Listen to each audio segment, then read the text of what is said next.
Attaque Et donc, massive. vous l'avez dit, cette attaque, cette nuit, avec cette pensée des Ukrainiens, est-ce que les Russes n'en profiteraient pas pour saturer le ciel en lançant beaucoup de drones, beaucoup de missiles, pour user les stocks de missiles antiaériens ukrainiens, donc qui proviennent aussi de l'Amérique, afin qu'après ils ne puissent plus se défendre. Ça, c'est ce qui concerne les infrastructures civiles. Et puis, il y a aussi la situation sur le front très complexe avec la suspension des renseignements américains. Certains soldats nous disent, nous sommes coupés de certains systèmes. Nous n'avons plus accès aujourd'hui aux cartes d'une entreprise américaine qui pouvait nous donner des emplacements stratégiques occupés par les Russes. Voilà à quoi sont confrontés les Ukrainiens qui nous décrivent un brouillard complet depuis au moins cette semaine. Zelensky, c'est un bon comédien.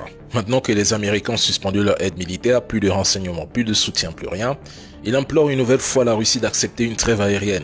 Il en arrive même à demander à Poutine d'établir une paix réelle en renonçant aux missiles longue portée, aux drones et aux bombes aériennes, comme si Poutine allait gentiment obéir. Hier, il a fait décoller des Mirage 2000 qui n'ont servi à rien, et même la France a pris le relais dans le renseignement en Ukraine, mais malheureusement, elle s'est révélée incapable de prévenir ou d'arrêter les missiles russes.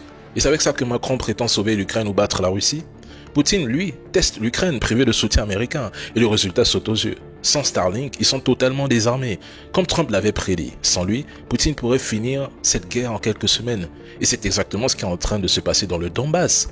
Vous voulez la guerre, pas la paix? Alors pourquoi pleurnicher maintenant? C'est la question que je pose.